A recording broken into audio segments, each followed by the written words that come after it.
What's up, guys? Welcome back to Let's Play Quake 2. We're on to the next unit here, and I'm still having upload issues, but I figured I'd just go ahead and do a crap ton of commentaries and just get some more videos ready to go. So these might not be up for a while, but hopefully I can get this back to normal. Our internet is still crap right now, and it's probably going to be crap for a while, so I don't know when these videos are actually going to be uploaded.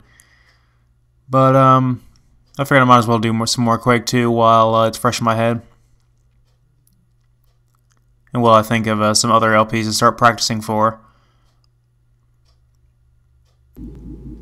So right at the beginning here, as you can see, there's that exploding barrel there. And if I didn't blow it up just then, I would be able to jump on it and get that armor up there, which is probably a really good idea because I don't have any armor at this particular time. So that would have been a good idea, but I failed at doing that, so too bad. And armor is actually quite a bit scarce in this game when compared to Quake 4 and the Doom series, because in Quake 4 you had technicians that would just give you armor, so which was not really a broken feature because they could be killed. But yeah, armor in this game is scarce but really, really good, so you definitely want to have that. And there's into this building over here, there are many different paths. If you want to take the front entrance, you'll have these random moving columns to deal with that can crush you.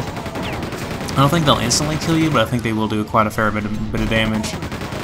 But there is a back way, which is probably the more efficient way to go, if I'm honest. And I don't know why I chose to go this way, because my last test run I went the back way. But maybe I just wanted to fight these guys a little bit more straightforward and not get disoriented with where I'd come up from down there. Some more flyers over here and a berserker.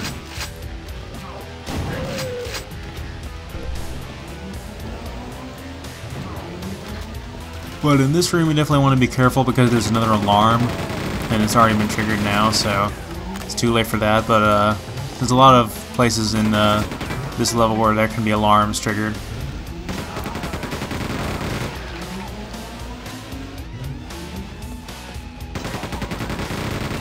The game is really not holding off on these gunners and berserkers now. They're gonna start laying them on thick in these encounters. They're gonna have several gunners and berserkers all at the same time. But they're still not really that big a deal right now. When they're mixed in with tougher enemies, though, that's when it'll be a problem. I think I may have triggered the alarm just then, actually, because the flyer like started bursting out of the walls there. Because that's really all what happens when you trigger the alarms is the flyers start busting out of the walls there, and they start coming from all over the place. That's really the only thing that happens, though. But in this area, I'm definitely going to want to save here because as soon as we walk through this sensor, it's going to trigger a laser grid right here, as you can see. And that's going to be very inconvenient. It also prevents us from backtracking, so we got to get through here. And I'm pretty sure there's nothing we can do about it to avoid setting that off. I think there might be a way of doing it. Obviously, if you wanted to go the back way, you could do it, but you would be able to avoid that altogether. And here we go, multiple berserkers in the same encounter, just like I was saying. And he just kind of died in the corner there. But yeah, don't touch those lasers because they'll instantly kill you. But I was lucky enough to have dodged it. Now there's a giant cannon over there being operated by an enforcer. So we're going to strafe jump over here and get into this room where there's a gunner.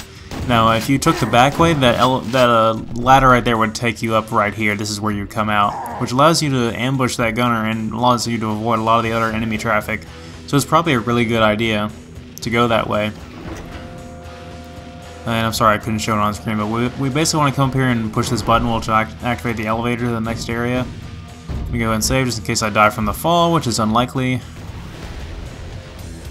I guess these cannons shoot rockets. I don't know. I've never really been hit by them, honestly. And there's a new enemy right there. I don't think I mentioned the gladiators yet. Have we fought any gladiators yet? I don't think so. But yeah, that's a gladiator. I don't know if it's a new enemy type or not. I'll have to look back at the previous videos. But I guess I'll go over them while we have a loading screen here. The gladiator is essentially it's a pretty tough enemy, but it's a lot easier than they are to deal with in Quake 4 because they don't have that shield, so they really beefed up their capabilities in Quake 4. But they have a railgun, so they can hit you from ridiculous distances. And they also have a little claw swipe attack that's really easy to dodge. So if you wanted to trigger them to use that attack, then that'd be a lot easier. Now, in the PS1 version of the game, the whole last two levels were skipped, and you just end up here after the first unit, I think. And I don't know why they skipped all that portion of the game. But I guess it's better than the Super Nintendo version of Doom, where you could only play the first campaign.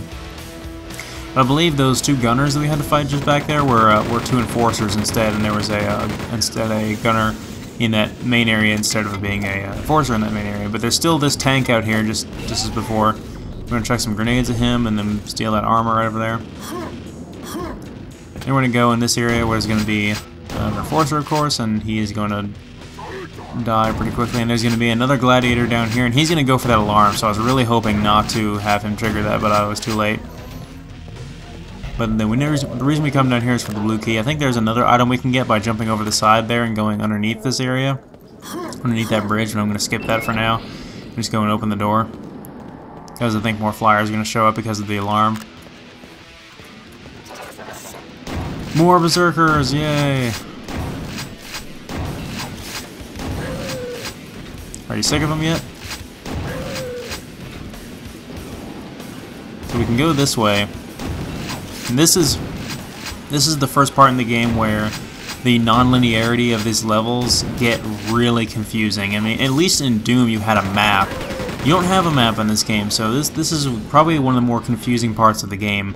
I mean, it's not anything that that's impossible for you to figure out, but it'll take a while to figure out just how far you have to backtrack to get all this stuff done, because there's so many things you have to do right now, you don't know what order to do it in. So I'm going to try to do everything in the quickest order as possible.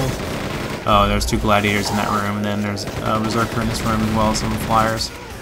I'm not sure what that switch did right there, but there's some more enemies up here. And I hate gunners, I hate them, and their stupid grenade spam. But we can flip those switches and access those cells that our Marine buddies are being held in. They can't help us at all. They've basically been psychotically butchered. Their minds have been broken. They can't help us or anything like that. They're basically just sitting there waiting to be killed. And we need to go this way at some point, but as you can see, we need a red key for that. So let's go look for that red key. And this will be a typical Doom-style objective: go find the key to get to the next key to get to the next key. In this cell right here, there's some items. There's some rockets for a rocket launcher we don't have yet, and there's some items in some of these cells. So you definitely want to open those up.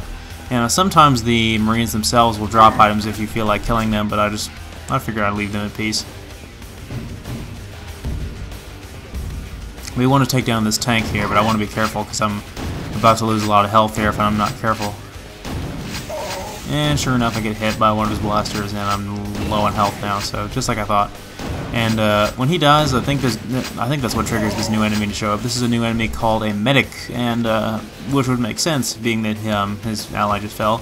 But they may seem big and intimidating, but they're honestly not that hard to deal with. They're actually pretty weak, and they only have like one attack, so they're actually not that dangerous of an enemy. And they're kind of a rare enemy too. They don't really show up that much.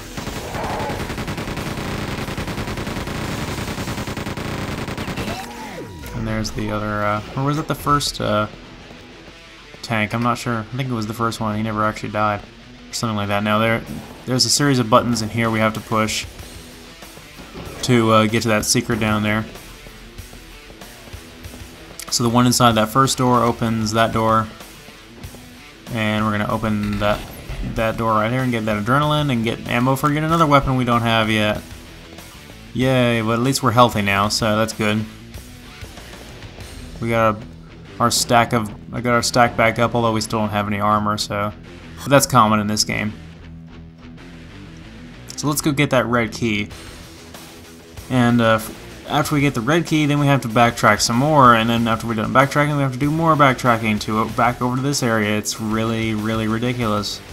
And I still don't think this level was poorly designed, though. I just don't think that you were used to it, because like most other games and FPS games in general at that time were much more linear. I mean, I know that Doom levels were like this because they had it was basically just one room, and then you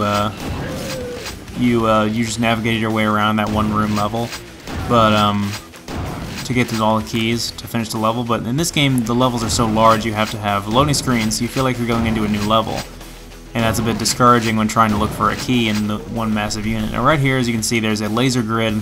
There's a yellow laser grid. And that is active in various different places right now, and we have to go deactivate that. But in order to deactivate that, we have to get the red key. So this is how this is going to work. Down here is another one of those laser grids that's protecting that switch on the wall there, and that switch is what raises the bridge to get to that area. So we can't get to that area until we also get the red key to deactivate the laser grid. So, and so on, and so on, and so on, and so on, and so on. It gets worse. It gets a lot worse, though. So we're gonna come in here and kill that gladiator, ignore the guys up there, come in this room, kill this gladiator as well, picked up all the items around here. And there's another chain gun over here. And there's the red key. And don't worry, we'll have to backtrack to this area again. This is where the end of the level is gonna be. There's a giant pyramid behind me, but I'll comment on that later. And there's some other items down there, but I plan on getting those later. There's actually some really good stuff down there. Right now I just want to get to the place where I can use the red key for now.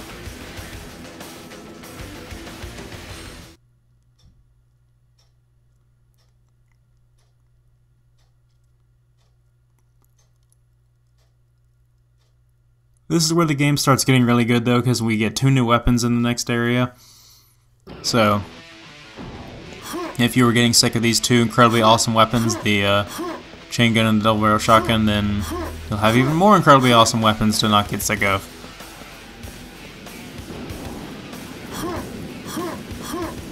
So, back over to this door, and the red key opens it. So, time to progress some more. And great, another parasite, and some more ammo for that weapon we don't have yet.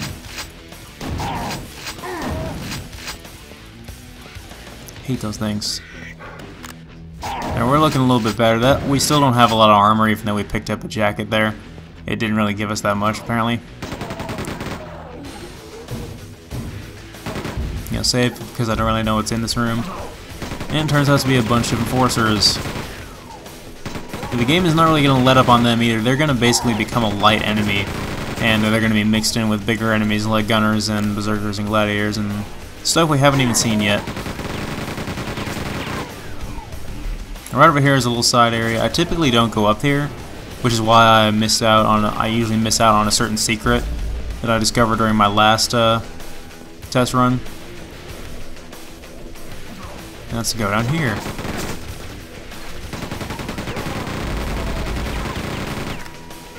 And I'm out of ammo in the chain gun. Oh well. As we go down here into this what appears to be a torture chamber of some kind, we get the grenade launcher, which is our next weapon. And I usually do not get the grenade launcher here. In fact, I was not really intending to get the grenade launcher here at all in my most of my test runs until the last one. But the grenade launcher is pretty good. I'll be demonstrating it a little bit more soon. And the way I have my controls figured out, the most recent weapon we picked it up is considered our item, so I can press B and equip that. But it's pretty good, but and it's not nearly as good as the grenade launcher in Quake 4, but it definitely gives us a use for those grenades, and it's our first power weapon and first explosive weapon. And like I said, it's pretty good, and it'll be it can hold a crap ton of grenades too. It can, like I said, it can hold like 50 or more, and that's just way too many. Like, we'll never use all those. But that's pretty convenient though. So we have a ton of things to use them on now. Up here we can go and deactivate the laser grid, and therefore kill that gladiator right over here. And if we wanted to, I could go and jump over there and get that other chain gun, but that would involve us going up the other way, which I don't really want to do. So basically just skip those guys. I'm going to be skipping a lot of enemies if I can help it, just to cut down on time. Although I do enjoy fighting them. If I just feel like it's an unnecessary encounter, but I'll skip some guys. Now, this is the area we were at before. I just figured I'd show that off on my way there. You can shoot that switch behind the gunner and climb up there, because the staircase will invert to go the other way. But yeah, the problem with the grenade launcher is you have to hit the target directly most of the time, because it takes a very long time for the grenades to explode. And the splash damage is not honestly that great, but the damage altogether is pretty good if you get a direct hit.